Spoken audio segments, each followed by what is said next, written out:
Good evening. Welcome to the Fright Files. My name is Chris Harmon, but you can call me Dr. Fright. Tonight, you will hear three strange and untold stories that only the witnesses have ever spoken of. Before we begin, ask yourself one question. Can you withstand all stories, ranging from the least scariest to the most frightful of them all? Welcome to the Fright Files.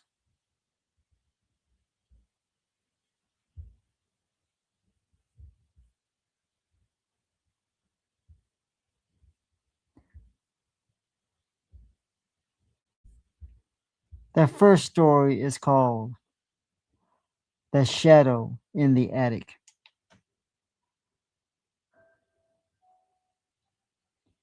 In the small, sleepy town of Eldmore, there stood an old house on the outskirts.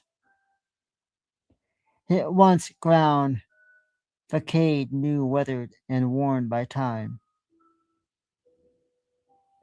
The townspeople spoke of it in hushed tones as a relic of the past that held secrets better left undisturbed for generations.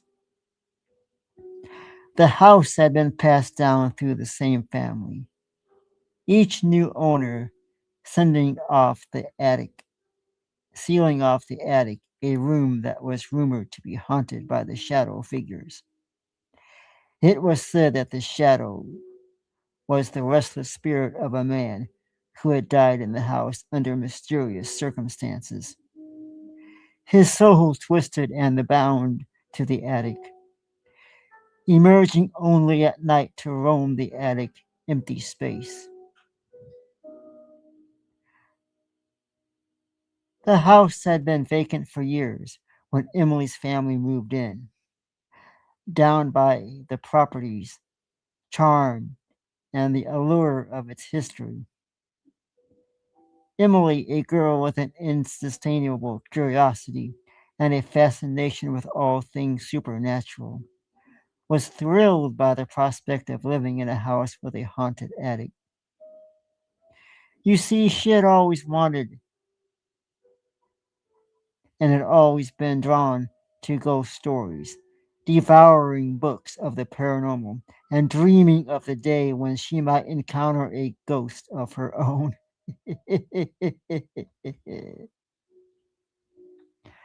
Her parents, however, were more practical, dismissing the stories as nothing more than local folklore.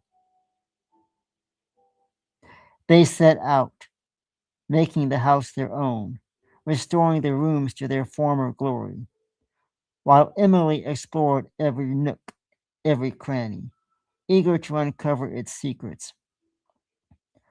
But there was one place she had not yet ventured: the attic, the room that no one dared to enter, the room that no one dared to enter.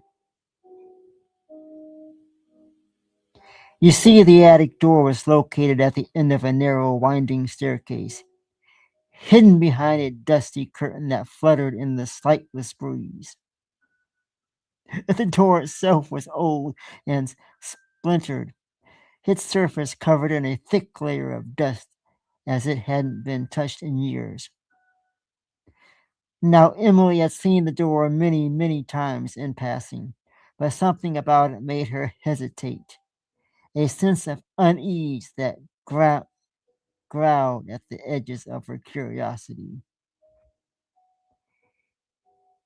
And then one evening, when her parents were out attending a local event, Emily found herself alone in the house. The sun had set, casting a long shadow across the floors, and the winds howled softly through the trees. The house creaked and groaned, the sound of its age settling into the night. Emily stood at the bottom of the staircase, her heart racing, her heart pounding, her heart racing, as she stared up to the attic door. She had always dismissed the stories about the attic as silly superstitions, but now, with the house silent and empty, those tales seemed to take a new weight. Her flashlight in hand, Emily took a deep breath and began to climb the stairs, each step cracking loudly beneath her feet. The attic door loomed before her, its wooden surface rough and cold to the touch. She hesitated. She hesitated for a moment, her hand trembling as she reached for the tarnished brass handle. The door resisted at first. The door resisted at first as her reluctant to open it. She was very reluctant to open it, but then it gave way with a loud creak that echoed through the house, sending a shiver down the spine.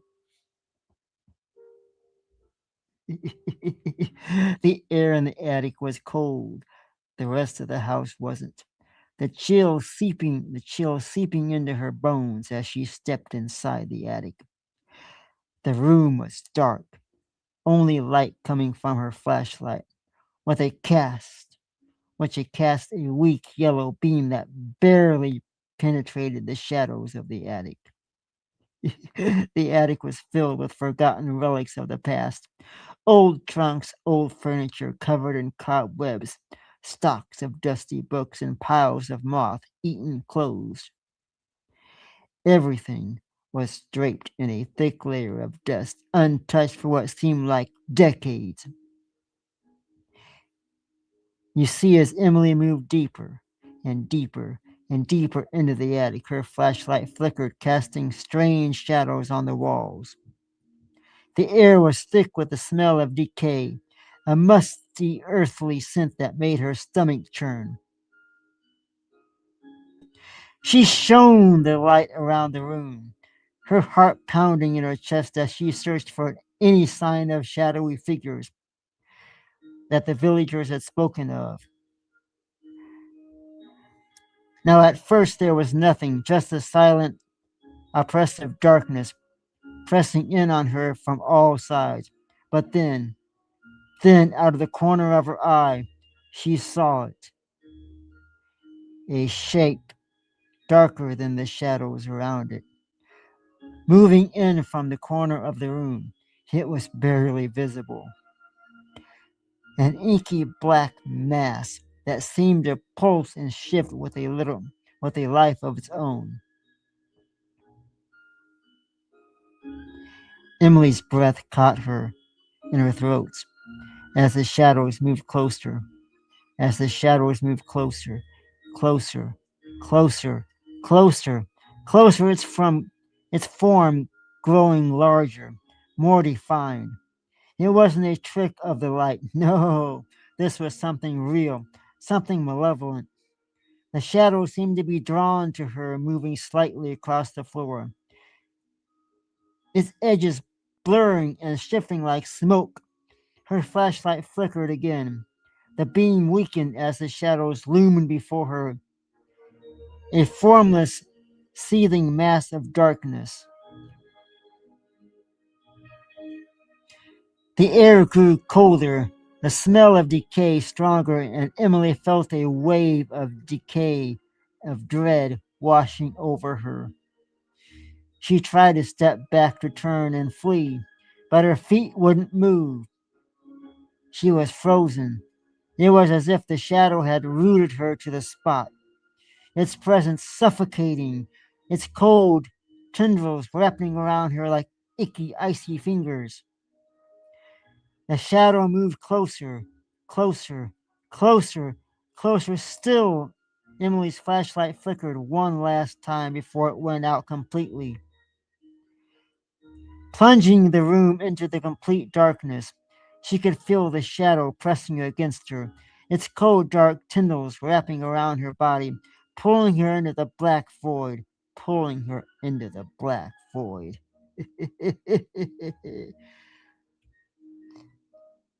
She opened her mouth to scream, but no sound, not even a flicker, came out. Only the cold, empty darkness filled her senses, drawing her into the embrace. Folks, the last thing Emily saw before the darkness claimed her was a pair of hollow, empty eyes staring at her from within the shadows, as if the figure itself was nothing but a void, a vessel of darkness and despair. The next morning, when her parents returned home, they found the house silent and empty. Silent and empty. The attic door was closed once more, the dust undisturbed as if no one had entered. They called for Emily. Emily! Emily! Emily! They searched every room, but she was nowhere to be found, nowhere to be seen, nowhere to be heard, nowhere to be found. The house stood still, its secrets locked away in the shadows of the attic. The villagers whispered that the shadows had claimed another soul, that Emily had joined the restless spirit that had haunted the attic, her fate sealed by her own curiosity. The house remained as it always had, its attic door closed from the forgotten waiting. The attic door closed and forgotten.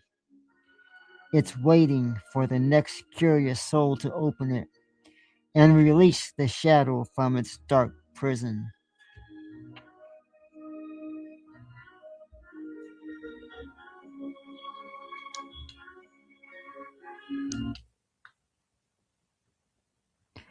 I hope you enjoyed that most frightful tale.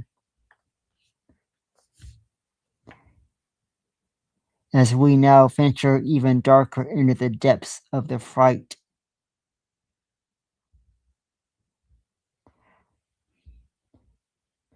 But before we begin our next frightful tale, if you are still here, you are a fan of the Fright Files.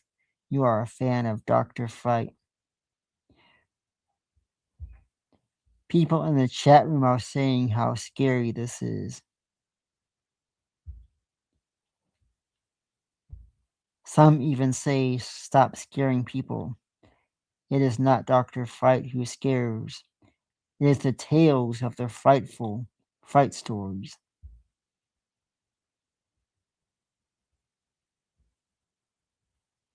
As we move to our next story, the next tale of fright.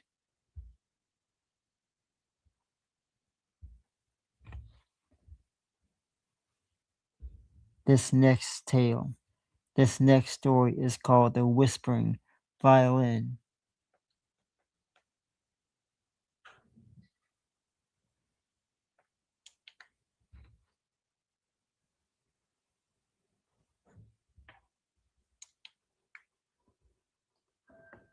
In the remote village of Shadow Moor, nestled deep within a valley, surrounded by towering snow-capped mountains, the people lived simple, quiet lives.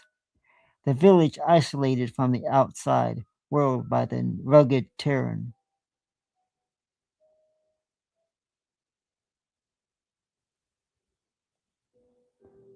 Its share of superstitions and old tales passed down through generations.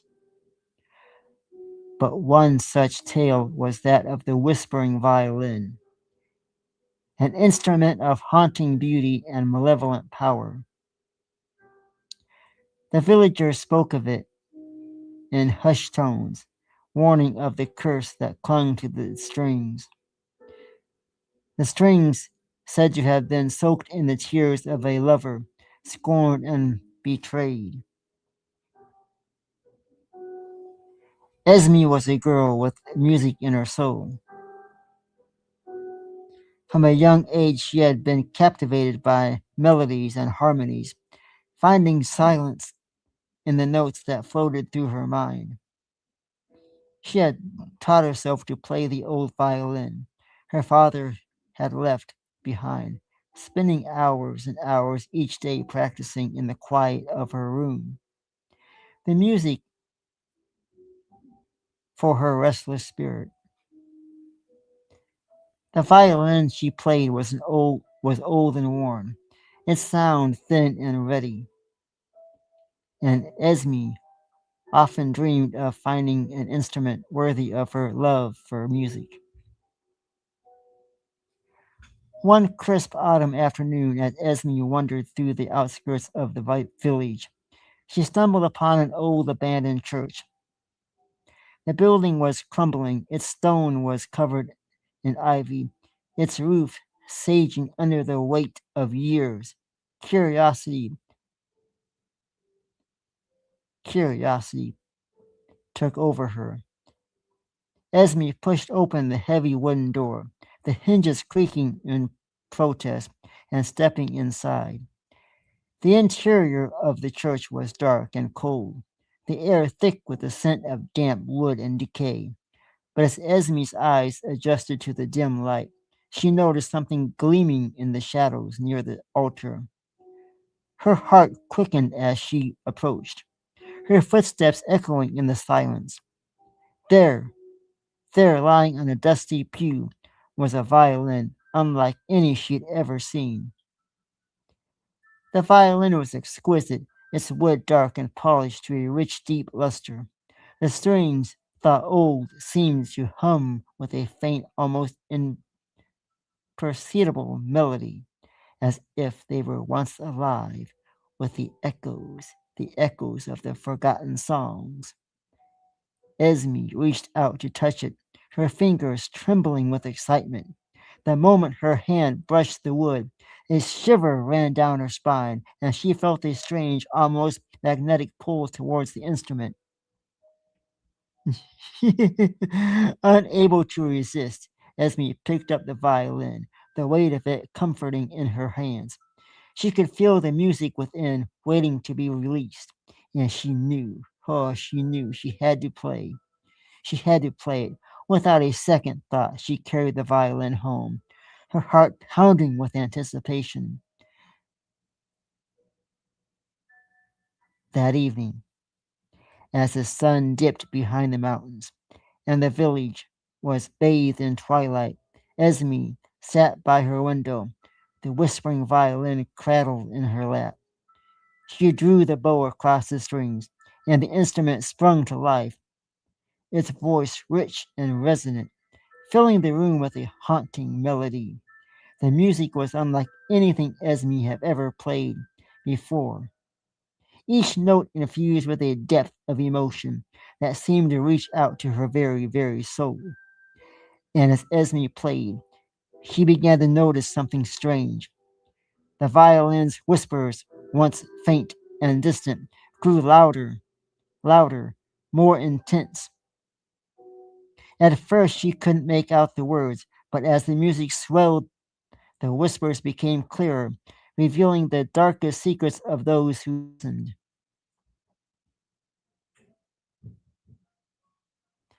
The villagers, drawn by the sound of the violin, gathered outside Esme's window, their faces pale in fading light. They stood in silence, mesmerized by the music, unaware of the danger that lurked within the notes. But as the whispers grew louder and louder and louder and louder and louder, the atmosphere in the village began to change. The violin spoke of hidden affairs, hidden lies and betrayals, of long buried grudges and unspoken resentments. The secrets were twisted and cruel, turning friends against each other, lovers into enemies. The villagers, their minds filled with the venomous whispers, began to argue and fight. The bonds that had held them together, unraveling before Esme's eyes. Esme watched in horror as the villagers descended into chaos, the music still flowing from her fingers, even as she tried to stop. The violin had taken hold of her, its whispers filling her mind, drowning out her own thoughts. She tried to put the instrument down, but it was as if her hands were no longer her own. The bow was moving across the strings with a life of its own. The violin's voice grew darker, more malevolent, as Emma felt a cold dread settle over her. The whispers told her of the violin's origin, a tale of lover betrayed, of a heart broken beyond repair. The violin had been cursed by this scorned lover, its strings soaked in the tears of the broken-hearted. It fed on the misery it created, growing stronger and stronger and stronger and stronger with each note, each secret revealed. Now, desperate to break free of the violin's grips, Esme tried to destroy it. She threw it into the ground, but the instrument did not shatter. Instead, it lay there humming with dark energy. The whispers grew louder, more frenzied. The villagers, driven mad by the secrets they had heard, began to turn on each other, their eyes wild with anger, wild with fear. Esme realized too late the true nature of the violin. Esme realized the true nature of the violin, but realized it too late. It was not just an instrument, it was a weapon, a tool of destruction designed to tear apart the fabric of the village. The violin would not allow her to stop playing, its curse binding her to the music, to the darkness it spread.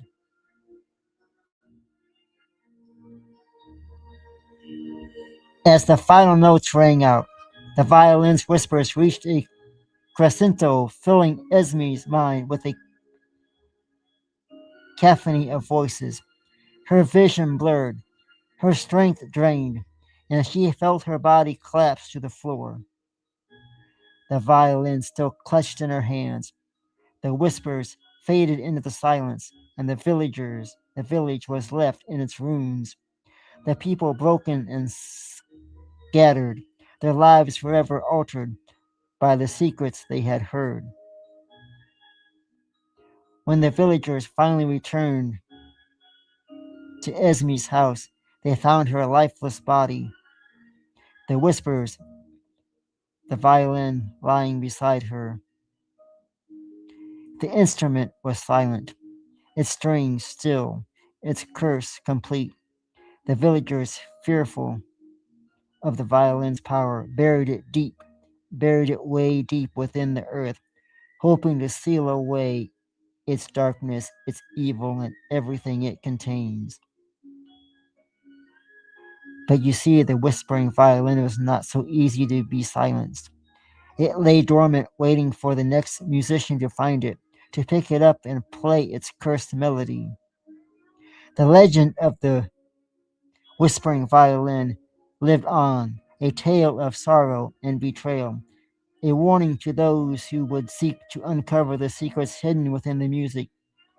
And in the quiet of the night, when the wind howled through the mountains, some swore they could still hear the faint strains of a violin whispering in the darkness, waiting for the next soul to fall under its spell.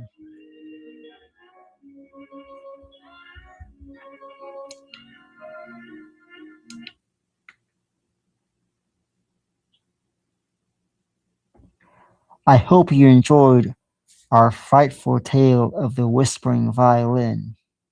If you listen quietly, you can still hear yourself. You can still hear the melodies echoing in the air.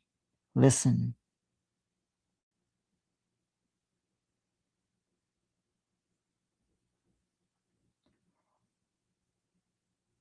as we bring you one last story for the evening. I must ask all frightful fans in the chat and all frightful fans watching around the world, if you have a frightful story you would like to read, would like to have me read on the Fright Files, please, please send me an email and I will be sure to check it out. And you could be featured on the Fright Files. Now, before we begin our next frightful story, we have a special friend coming to the Fright Files next Monday. She will help bring fright to the stage. Now let's move on to story number 3.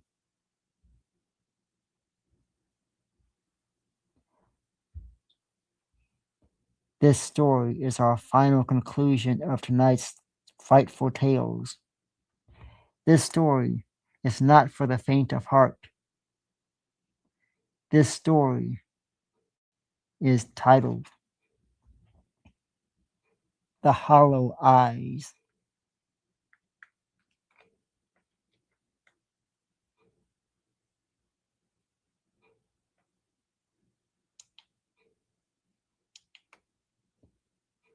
In the village of Pine Heaven, nestled on the edge of a dense, foreboding forest, the nights were long, and the shadows seemed to whisper secrets that no one dared to speak aloud. The villagers lived in constant fear of the woods, for they knew the stories, the tales of the dark spirits and ghostly apparitions with hollow, empty sockets where their eyes should be. These specters, known as the Hollow Eyes, were said to be the souls of those who had died within the forest, their eyes stolen by the malevolent forces that lurked among the ancient trees. The elders warned their young'uns never to venture too close to the forest, especially after dusk, when the Hollow Eyes were said to roam freely, searching for souls to drag into the darkness. But Anna, a girl of fierce curiosity, unyielding courage, was not like the others. You see, she had heard the tales of the Hollow Eyes all her life, whispered around the hearth during long winter nights. But she refused to believe them. To her, they were just stories, meant to keep children from staying too long, from staying too far from home.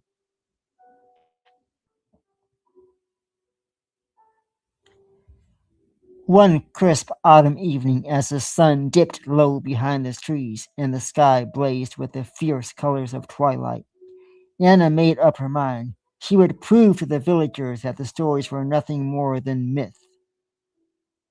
With a lantern in hand, she slipped out of her home, her footsteps quiet as she worn path that led to the edge of the forest.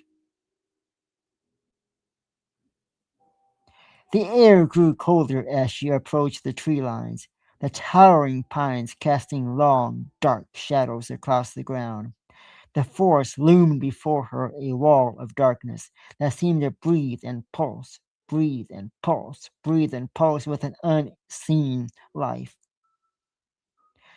For a moment, Anna hesitated, her heart fluttering with a flicker of fear, but she pushed it aside, lifting her lantern high and stepping boldly into the woods. The trees closed in around her, the branches twining above her head like the twisted fingers of an ancient giant. Now, the further she went, the more oppressive the air became, thick with the scent of damp and earth at decay. The light from her lantern flickered, casting weak beams and barely penetrating the darkness. The shadow seemed to shift and move to the edge of her vision, but wherever she turned to look, there was nothing, nothing there. As the night fell, the forest grew darker, the world around her consumed by the inky blackness. Anna's footsteps were the only sound the church leaves behind, the crunch of the leaves beneath her, a hollow echo in the stillness. But soon, even that was drowned out by a faint whisper sound, a chorus of voices that seemed to come from all directions at once. Anna froze, her blood running cold as the voices called her name. Anna, Anna, Anna, Anna.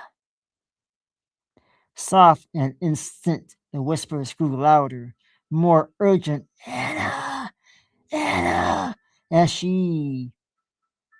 It was as if the force itself was speaking to her, urging her to go deeper and deeper and deeper to find what lay hidden in the darkness.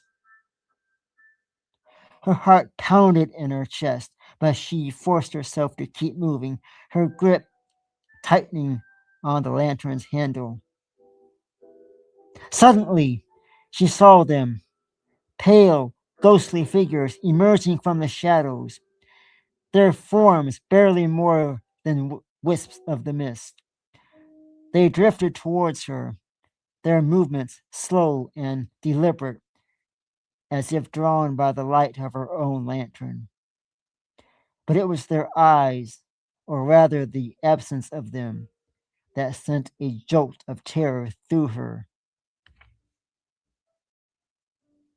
You see, where their eyes should have been were only dark, hollow voids, blacker than the night itself. The hollow eyes moved silently, their outstretched hands reaching from the warmth of her lantern. The whispers surrounded her by swirling like a storm in her mind. The words unintelligible but filled with a deep, echoing, ancient.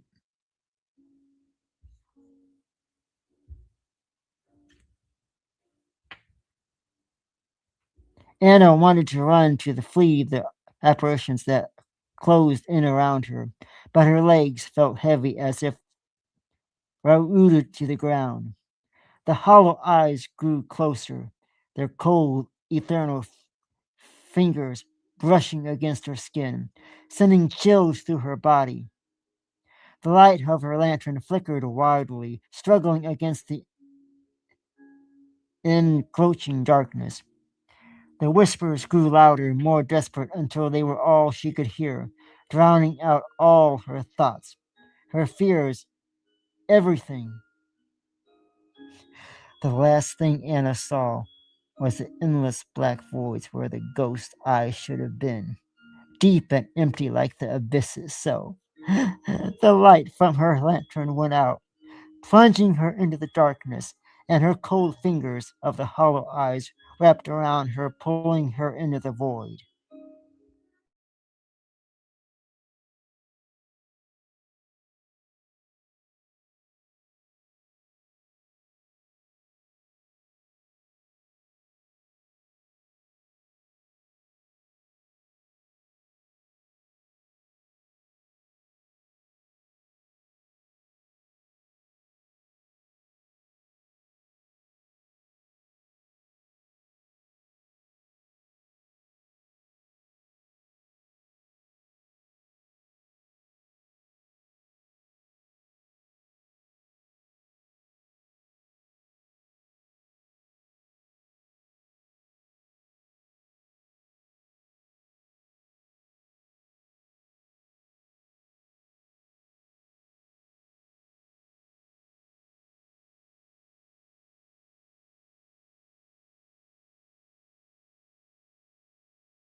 The villagers buried Anna that day, their hearts heavy with sorrow and fear. They spoke of the hollow eyes and hushed voices, their belief in the old tales now unshakable. They knew that Anna's spirit had been claimed by the forest, another lost soul to wander the woods, with empty sockets searching for someone to take her place. And on old foggy nights when the wind howls through the trees and the shadows seem to move with a life of their own, the villagers would lurk their doors, lock their doors and pray that they would never see the hollow eyes, those ghostly apparitions with their terrible empty stares. For to look into these hollow voids was to lose oneself to the darkness, to be claimed by the spirits of the forest, and to become another one of the lost souls that haunted the woods forever. Fright fans, I must apologize for the emptiness that went on here moments ago. You see where we come from tonight. This building, this hollow, empty building, is also frightened, also soaked in horror. This place that I am at tonight has been known to be haunted and have things and souls wandering around. If you have made it through all three tales here tonight, you are a fan of the Fright Files. You are a fan of the unknown.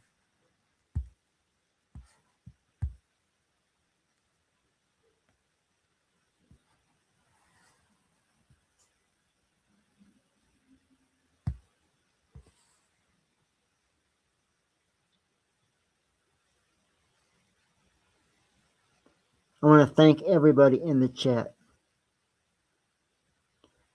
for coming here to witness the Fright Files.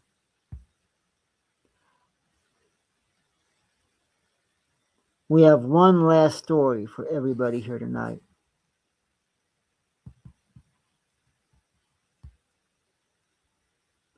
But I gotta warn you, even this tale sends chills up my spine.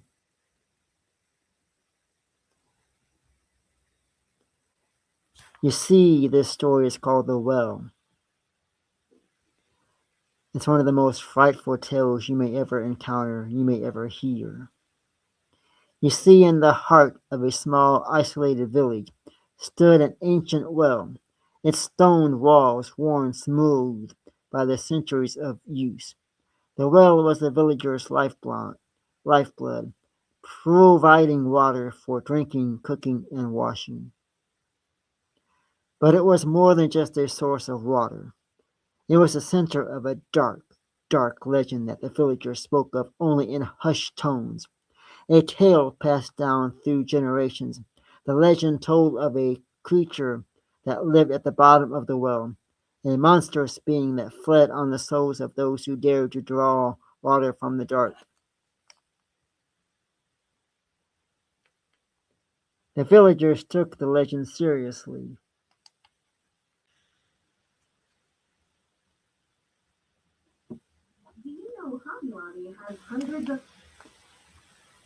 For there had been disappearances over the years. People who had ventured to the well after sunset were never ever seen again. The well was also sealed at dusk, its heavy wooden lid firmly in place, and no one was allowed to approach it until the sun rose again. But as with all legends, there were those who didn't believe, who dismissed the stories as moving and nothing more than old superstitions. Until Jacob. Jacob was one of those people, a stubborn, hesitant boy, 15 years old. He scoffed at the idea of a creature living in the well.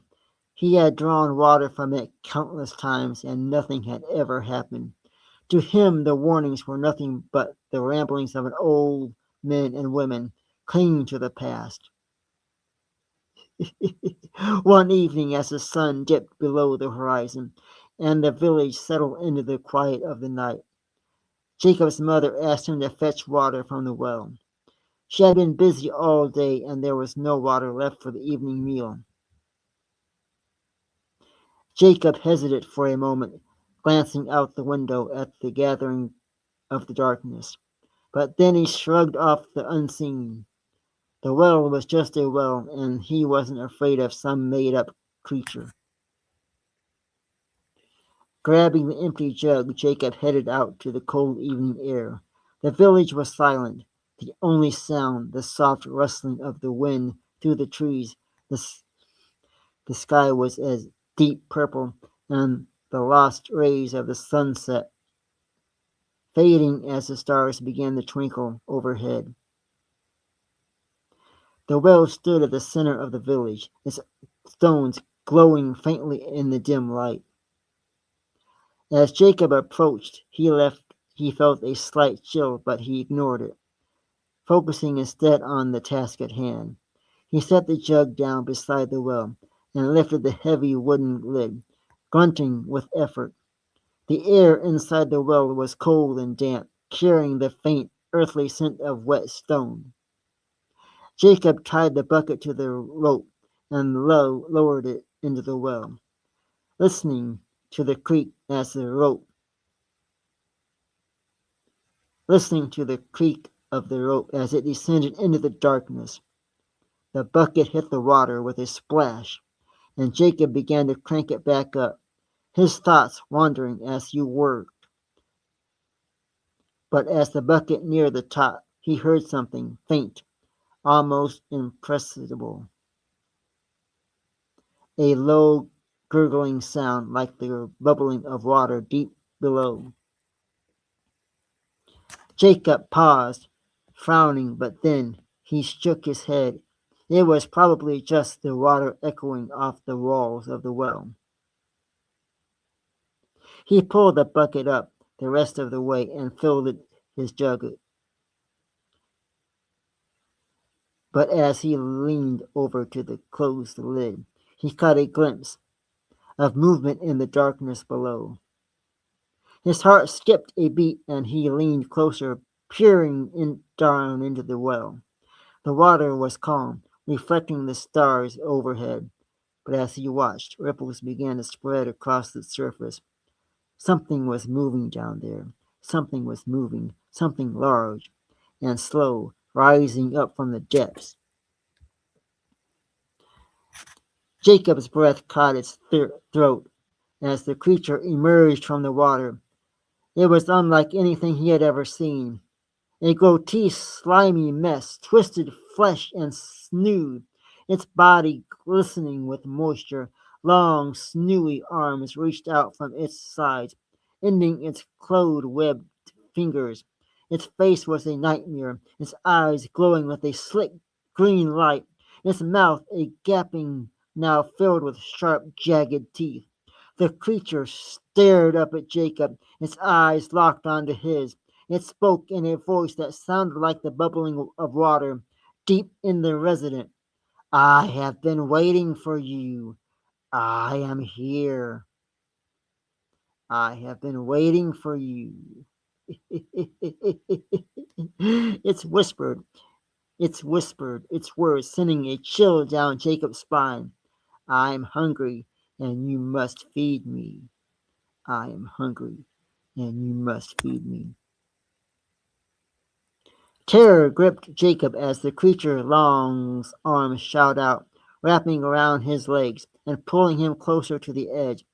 He struggled, kicking and glowing at the stones, but the creature's grip was too strong. It dropped him towards the dark, gaping mold of the well. Its cold, wet body wrapped around him like a snake. Jacob tried to scream, but the sound was lost in the gurgling roar of the creature. As it pulled him down into the well, the darkness swallowed him whole. He could the cold water closing over his head as the creature dragged him deeper and deeper into the abyss. Now the last thing Jacob heard was the echoes of his own screams bouncing off the walls before everything went silent. The villagers heard the screams echoing through the night as they rushed to the well, torches in hand, but when they arrived, it was too late. The water in the well had turned to a deep crimson red, and the wooden bucket floated on the surface, empty. The creature was gone, vanished back into the depths, leaving no trace of Jacob behind. Leaving no trace of Jacob behind. In the days that followed, the village elders decided to seal the well for good, covering it with heavy stone and warning the villagers never to speak of it again. But the legend of the creature lives on, whispered among the children who dared to pass by the well at night. They said the creature still lived at the bottom of the well, waiting for the next soul to draw water again after dark. And in the dead of night, if you stood close enough, you could still hear the faint gurgling sound coming from deep below, the sound of the creature stirring, hungry, and waiting for its next victim.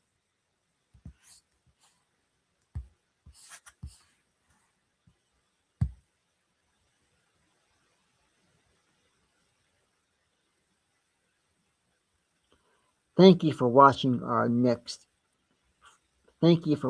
next frightful story called The Well.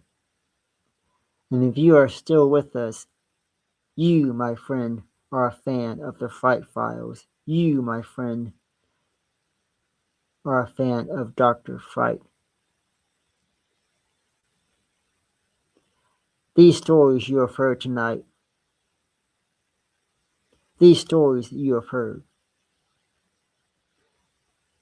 have not been verified by anybody but the witnesses that have told these haunting stories, these frightful tales, are the only ones that know if it's true or just a myth or a folklore.